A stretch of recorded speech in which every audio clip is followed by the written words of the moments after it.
Bergulirnya wacana evaluasi hingga opsi penutupan program studi oleh pemerintah memicu perdebatan tajam. Di satu sisi dinilai sebagai upaya menyesuaikan pendidikan tinggi dengan kebutuhan industri, namun di sisi lain dikritik karena dinilai terlalu sempit dan berpotensi menggerus keragaman ilmu pengetahuan. Di tengah polemik ini muncul pertanyaan mendasar, apakah kampus harus mengikuti industri atau justru menjadi motor yang membentuk masa depan industri itu sendiri? Bersama kita hadir Bapak Lalu Hadrian, Wakil Ketua Komisi 10 DPR RI. Selamat sore Pak Lalu.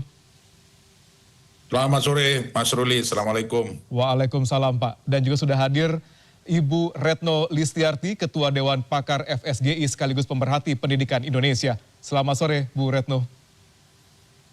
Selamat sore juga Pak Lalu. Terima kasih sudah hadir di sini Bu Retno. Dan kami juga telah mencoba menghubungi Sekjen Kemendikti Saintek, Badri Munir Sukoco, namun belum bisa bergabung hingga sore hari ini. Saya langsung saja ke Pak Lalu. Pak Lalu, ketika wacana akan menutup prodi ini bergulir dari kacamata DPR, apa logika yang menjadi permasalahan di sini sebenarnya Pak Lalu? Meskipun Pak Menteri nampaknya hari ini siang ini menyatakan bahwa tidak akan menutup prodi namun akan mengevaluasi dan mentransformasi ternyata. Gimana Pak Lalu? Baik Mas Ruli, jadi wacana yang disampaikan oleh Kementerian Pendidikan Tinggi Sains dan Teknologi melalui Pak Prof. Badri selaku Sekjen, memang kami di Komisi 10 itu agak kaget mendengar. Justru yang kami inginkan adalah inovasi terhadap prodi-prodi yang hari ini sudah ada di kampus-kampus kita, baik perguruan tinggi negeri maupun perguruan tinggi swasta. Yang kami inginkan adalah revitalisasi ketika prodi-prodi tersebut sepi peminat, ketika prodi-prodi tersebut tidak relevan dalam tanda kutip dengan kebutuhan dunia industri. Justru bukan dihapuskan. Mas Ruli, bahwa pengajuan prodi hari ini sungguh sangat jelimet, sungguh sangat rumit dan memakan waktu yang sangat lama.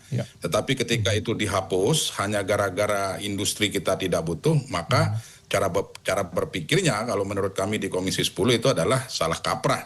Justru tugas dari Kementerian Pendidikan Tinggi Sains dan Teknologi adalah bagaimana melakukan pembinaan terhadap kampus-kampus yang memiliki prodi-prodi yang hari ini dengan melihat kondisi global, kondisi nasional, tentu harus dilakukan evaluasi dan sebagainya. Justru mengarahkan kepada kampus-kampus baik PTN maupun PTS hari ini yang memiliki prodi-prodi yang sepi peminat misalnya, mengarahkan bagaimana melakukan inovasi disesuaikan dengan kultur, disesuaikan dengan daerah masing-masing. Nah, artinya apa? Bahwa statement yang disampaikan oleh Pak Badrul Munir kenapa memicu persoalan ya karena memang menurut kami itu sangat prematur, tidak dilakukan analisa, tidak dilakukan terlebih dahulu diskusi dengan para akademisi, para asosiasi profesi dan lain sebagainya dari para pihak yang berkepentingan terhadap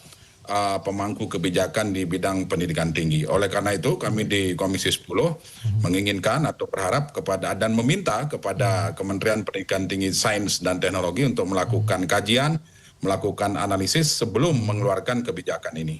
Demikian Mas Ruli. Baik, revitalisasi yang coba didorong oleh DPR gitu terkait dengan bagaimana perguruan tinggi itu bisa meng-catch up perkembangan dunia industri saat ini. Saya mungkin langsung ke Bu Retno. Bu Retno, Anda melihat bahwa ada sesuatu yang menjadi kekesulitan tersendiri di tubuh lembaga perguruan tinggi saat ini terkait dengan apa yang disampaikan oleh Kemendikti Ristek. Dan kalau Anda melihatnya disampaikan oleh Pak Lalu tadi bahwa diharapkan adanya revitalisasi. Apakah dari Bu Retno sendiri melihat bahwa prodi yang ada saat ini memang sebenarnya tidak begitu catch up atau sesuai dengan pergerakan atau dinamisnya industri saat ini, Bu Retno? Iya, kalau menyimak pernyataan Pak Badri itu kan dia mengarahkan terutama dua ya, kedokteran, satu lagi adalah pendidikan gitu, yang menurut dia itu udah berlebih gitu, kan itu kan ya.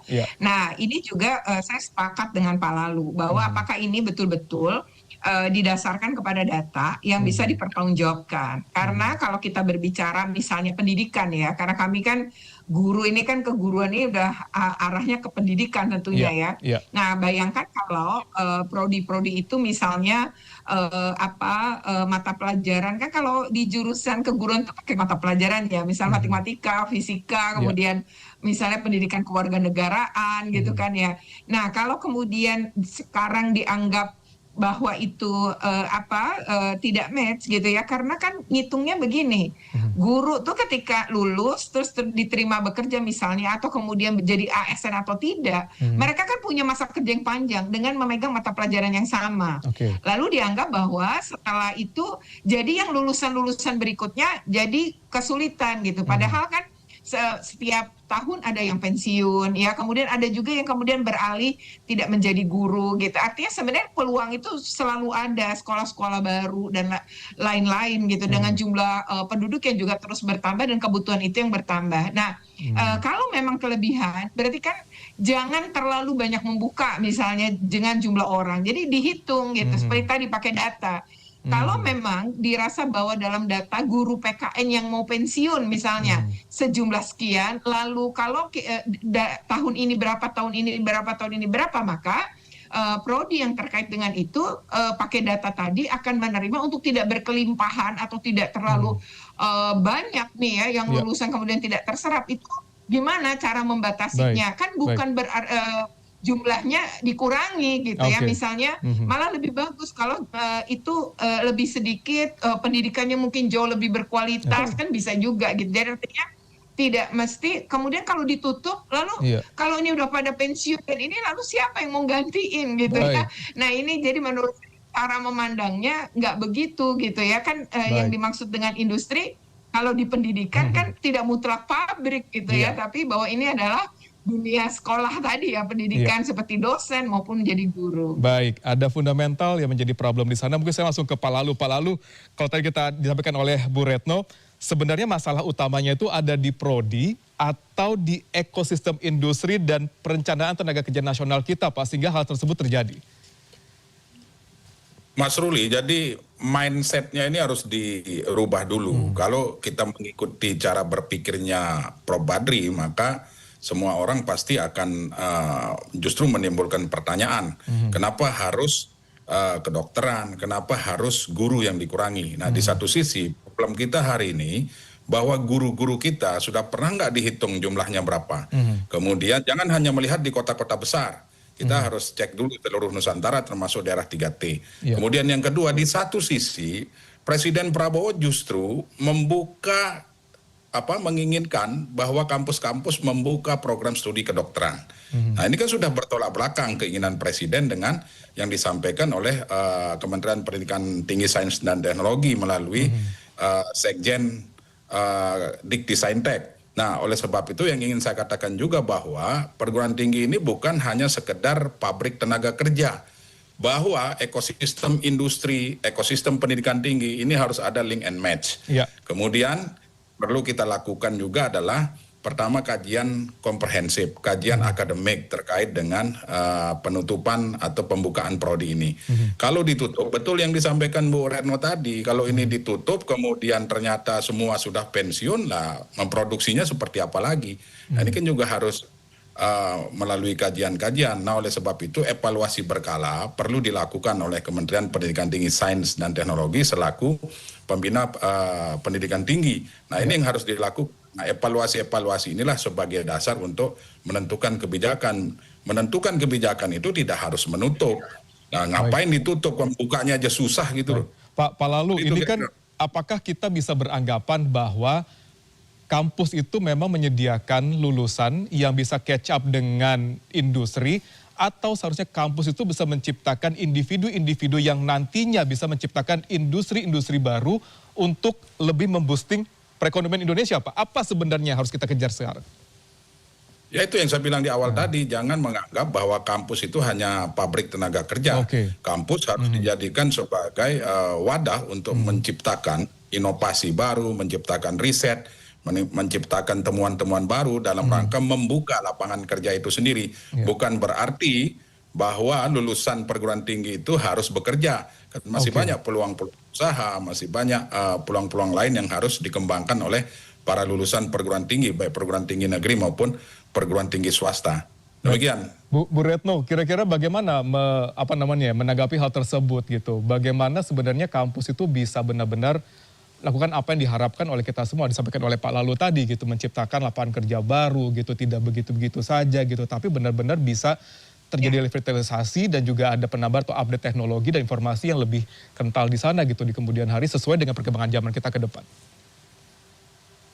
Iya, pertama tadi ya sebenarnya bahwa ini kalau kita ngelihat bahwa pendidikan itu seolah-olah begitu sempit untuk kerja gitu, itu terlalu sempit gitu. Memang kan ini pusat peradaban gitu yang membangun tadi ketajaman berpikir, kemudian kehalusan perasaan, itu kan pendidikan yang sebenarnya gitu. Jadi kalau kita berbicara pendidikan, gak semua orang kemudian lulus perguruan tinggi mereka mau kerja dengan orang lain atau mau kerja dengan versi mereka, itu kan banyak gitu. Apalagi di era sekarang gitu, ketika ada pekerjaan-pekerjaan tertentu yang juga hilang. Lalu kita juga kan ngelihat data bahwa S1 itu jauh lebih banyak yang nganggur daripada SMK misalnya. Karena tadi lulusan S1 kan bisa jadi milih juga. Dia nggak mau lah kerjain itu kan levelnya bukan saya yang S1 gitu kan. Nah lalu yang SMK karena dia juga ngerasa SMK dan itu juga bisa bekerja, maka mereka memasuki ranah itu sehingga lulusan SMK itu jauh lebih banyak yang kerja dibanding misalnya lulusan S1 misalnya. Data kan menunjukkan kayak gitu ya. Jadi kalau menurut saya kalau kita berbicara soal untuk kerja ya itu terlalu sempit gitu. Jadi kayak pendidikan aja, pendidikan itu kan memanusiakan manusia gitu ya. Kemudian bagaimana membangun peradaban gitu ya, seperti tadi Pak Lu bilang membuat inovasi dan lain-lain gitu. Jadi tidak dipandang sempit seperti itu. Oh ini guru udah kelebihan, oh ini dokter udah kelebihan. Kalau gitu ditutup aja, kan bukan itu gitu. Tapi bagaimana kemudian punya membatasi tadi antara yang masuk dengan yang lulus. Sehingga bisa dihitung, maka harus pakai data. Lalu yang kedua adalah memberikan inovasi lain gitu ya. Jadi jangan mikirnya mudah banget dengan cara nutup. Sementara ngurus ngebukanya aja luar biasa sulit gitu. Karena ada macam-macam persyaratan. Di antara pengajarnya harus seperti apa, kemudian dia sarjana apa dan lain-lain, itu ada ketentuan-ketentuan yang rumit gitu. Jadi kalau kemudian menutup ya hanya karena kelebihan saat ini, itu datanya masih kita ragukan. Yang kedua, ya itu bukan solusi gitu, tapi ada cara lain yang lebih beradab dan lebih menghargai makna pendidikan itu sendiri. Itu sih kalau menurut saya. Baik, saya langsung ke Pak Lalu. Pak Lalu, langkah DPR ke depannya akan seperti apa kira-kira Pak Lalu dalam memastikan kebijakan revitalisasi ini benar-benar relevan dengan perkembangan zaman sehingga lulusan prodi, lulusan kampus itu benar-benar bisa menyesuaikan dengan apa yang ada di lapangan saat ini sesuai dengan kebutuhan tenaga kerja. Kira-kira apa yang bisa dilakukan oleh DPR dalam memastikan hal itu tersebut bisa berjalan dengan lancar dan baik sesuai dengan harapan semua, Pak? Komisi 10 ingin memastikan bahwa Kementerian Pendidikan Tinggi, Sains dan Teknologi harus memiliki roadmap pendidikan tinggi. Nah ini yang pertama yang harus dilakukan. Yang kedua, berpikirnya juga jangan jangka pendek.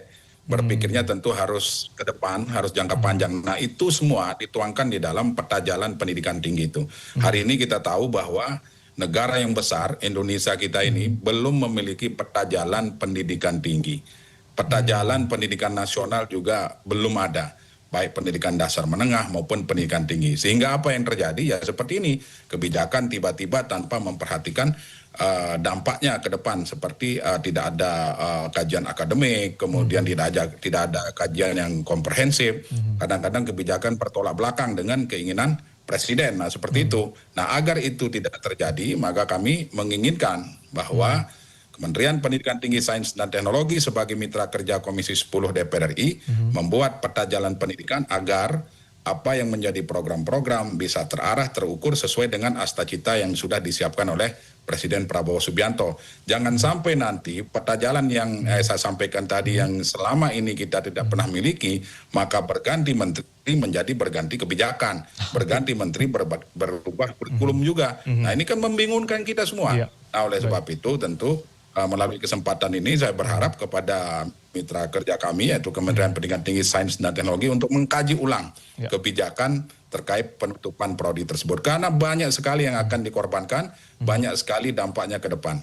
Demikian, Mas. Baik. Terima kasih Pak Lalu, terima kasih Bu Retno. Memiliki harapan sama-sama adalah ada roadmap sebenarnya di sana terkait dengan perguruan tinggi kita supaya nanti para lulusan dunia kerja benar-benar bisa mensinkron di sana, bisa menyerap lulusan kita semuanya. Terima kasih sekali lagi Pak Lalu dan juga Bu Retno telah hadir di CNN Indonesia Newsroom pada sore hari ini. Selamat tugas kembali Pak, terima kasih. Wassalamualaikum.